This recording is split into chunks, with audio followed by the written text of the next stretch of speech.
Buhay na buhay ngayon ang Boracay sa dagsa ng mga turista, kabi-kabila naman ang pakulo ng mga hotel at resort para makaengganyo ng mga bisita. May report si Lars Santiago. Bawat bangkang dumarating sa Boracay mula sa Katiklan ay puno ng mga bakasyonista galing sa iba't ibang lugar sa Pilipinas at sa ibang bansa. Nagsimula ngayong araw ang pagdagsa ng mga turista.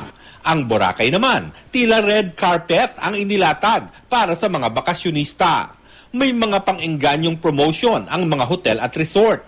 At isa sa mga ibinibida siyempre, yung the best na huli nilang pagkain mula sa dagat. Katulad ng masasarap na isda, sariwang pusit at naglalakihang lobster. Puti sir, Alusan. Puti. Gusto nila sir eh. Oo, mahilig sila. Mahilig sila sa seafood. At para tsakin ang seguridad ng mga turista, may mga pulis na nag-iikot sa iba't ibang lugar sa isla. First time sa Boracay ng balikbayang si Mariles Robledano. Umuwi pa siya mula sa Canada para sa sikat na isla ipagdiwang ang kanyang kaarawan.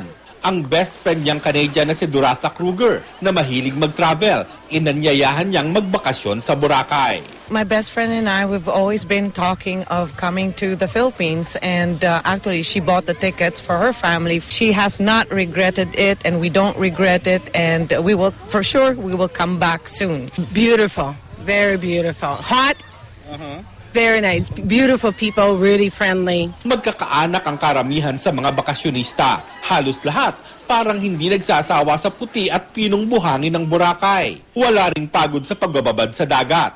At syempre, click na click ang adventure rides tulad ng banana boat at parasailing.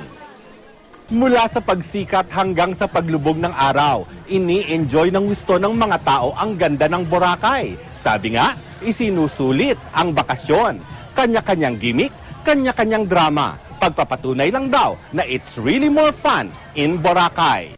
Lars Santiago, GMA News.